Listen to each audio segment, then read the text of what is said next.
Hola, hola, queridos hermanos en la fe. ¿Cómo están? Espero que se encuentren muy bien. Mi nombre es Antonio Delgado y comparto aquí con ustedes la Biblia a través de YouTube, en este canal de Raíces de Fe y Esperanza. Ya que estamos compartiendo diariamente un capítulo de la Biblia. Y el capítulo que toca el día de hoy es el Evangelio de San Mateo, el capítulo 12, donde Jesús nos habla del mandamiento más importante, ya que algún maestro de la ley se lo ha preguntado. Y nos da una gran enseñanza sobre la ofrenda de la viuda, una pobre viuda que dio todo lo que tenía al templo. Pero antes de empezar a leer este evangelio, hacemos la oración del Espíritu Santo y empezamos en el nombre del Padre y del Hijo y del Espíritu Santo. Amén. Ven Espíritu Santo, destruye en mí toda pereza espiritual. Toma mi mente y mi corazón y lléname de tu sabiduría. Amén. Jesús entonces les dirigió estas parábolas. Un hombre plantó una viña, la rodeó de una cerca, cavó en ella un lagar y construyó una capa para el celador. La alquiló después a unos trabajadores y se marchó al extranjero. A su debido tiempo, envió a un sirviente para pedir a los viñadores la parte de los frutos que les correspondían. Pero ellos lo tomaron, lo apalearon y lo despacharon con las manos vacías. Envió de nuevo a otro servidor, y a este lo hirieron en la cabeza y lo insultaron. Mandó a un tercero, y a este lo mataron. Y envió a muchos otros, pero a unos los hirieron y a otros los mataron. También todavía le quedaba uno. Ese era su hijo muy querido. Lo mandó por último, pensando, a mi hijo lo respetarán. Pero los viñadores se dijeron entre sí, este es el heredero, las viñas será para él. Matémosle y así nos quedaremos con la propiedad.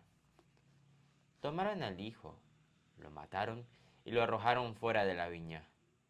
Ahora bien, ¿qué va a hacer el dueño de la viña? Vendrá, matará a esos trabajadores y entregará la viña a otros. Y Jesús añadió, ¿no han leído el pasaje de la escritura que dice, la piedra que rechazaron los constructores ha llegado a ser la piedra principal del edificio? Esta es la obra del Señor y nos dejó maravillados? Los jefes querían apresar a Jesús, pero tuvieron miedo al pueblo. Habían entendido muy bien que la parábola se refería a ellos. Lo dejaron allí y se fueron. Querían pillar a Jesús en algo que dijera. Con ese fin le enviaron algunos fariseos junto con los partidarios de Herodes y dijeron a Jesús, Maestro, sabemos que eres sincero y que no te inquietas por los que te escuchan, sino que enseñas con franqueza el camino de Dios. Dinos, ¿es contrario a la ley pagar el impuesto al César? Tenemos que pagarlo, ¿no? Pero Jesús vio su hipocresía y les dijo, ¿por qué me ponen trampas? Tráigame una moneda, que yo la vea. Le trajeron un denario y Jesús le preguntó, ¿de quién es esta cara y lo que está escrito? Ellos le respondieron, del César. Entonces Jesús le dijo, devuelvan al César las cosas del César y a Dios lo que corresponde a Dios. Jesús los dejó muy sorprendidos. Entonces se presentaron algunos saduceos. Esta gente defiende que no hay resurrección de los muertos y por eso le preguntaron, Maestro, según la ley de Moisés, si un hombre muere antes que su esposa sin tener hijos, su hermano debe casarse con la viuda para darle un hijo, que será el heredero del difunto. Pues bien, había 7 hermanos. El mayor se casó y murió sin tener hijos. El segundo se casó con la viuda y murió también sin dejar herederos. Y el tercero. Y pasó lo mismo con los 7 hermanos. Después de todos ellos murió también la mujer. En el día de la resurrección, si han de resucitar, ¿de cuál de ellos será esposa? Pues los 7 la tuvieron como esposa. Jesús le contestó, ustedes están equivocados. A lo mejor no entienden las escrituras y tampoco el poder de Dios. Pues cuando resuciten de la muerte ya no se casarán hombres y mujeres, sino que serán en el cielo como los ángeles. Y en cuanto a saber si los muertos resucitan, ¿no han leído en el libro de Moisés, en el capítulo de la zarza, como Dios le dijo, yo soy el Dios de Abraham, el Dios de Isaac y el Dios de Jacob? Dios no es un Dios de muertos, sino de vivos. Ustedes están muy equivocados. Entonces se adelantó un maestro de la ley. Había escuchado la discusión y estaba admirado de cómo Jesús le había contestado. Entonces les preguntó, ¿qué mandamiento es el primero de todos? Jesús le contestó, el primer mandamiento es, escucha, Israel, el Señor nuestro Dios es un único Señor. Amarás al Señor tu Dios con todo tu corazón, con toda tu alma, con toda tu inteligencia y con todas tus fuerzas. Y después viene este otro. Amarás a tu prójimo como a ti mismo. No hay ningún mandamiento más importante que estos. El maestro de la ley le contestó, has hablado muy bien, maestro.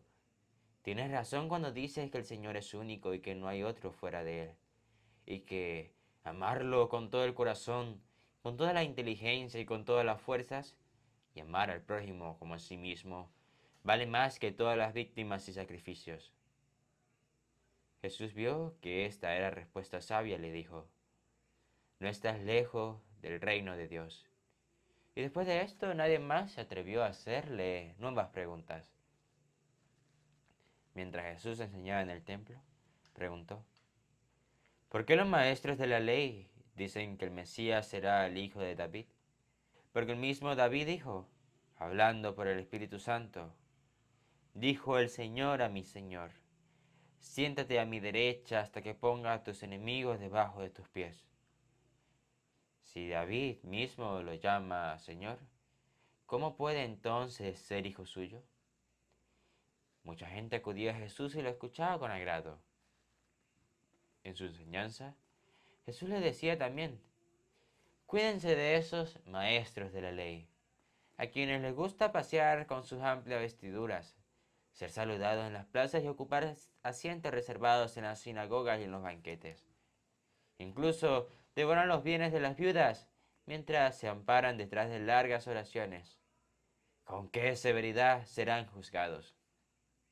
Jesús se había sentado frente a la alcancía del templo y podía ver cómo la gente echaba dinero para el tesoro. Pasaban ricos y daban mucho. Pero también se acercó una viuda pobre y echó 2 moneditas de muy poco valor. Jesús entonces llamó a sus discípulos y les dijo, yo les aseguro que esta viuda pobre ha dado más que todos los otros, pues todos han echado de los que les sobraba, mientras ella ha dado desde su pobreza, no tenía más y dio todos sus recursos. Y así termina esta lectura del capítulo número 12 del Evangelio de San Marcos, donde nos invita a dar sin esperar nada a cambio, ya que nadie es tan pobre como para no dar, nadie es tan pobre como para no ayudar. Solo queda invitarlos, queridos hermanos, a que apoyen el canal regalando su me gusta. Y pues nos veremos en los próximos videos. ¡Chao, chao!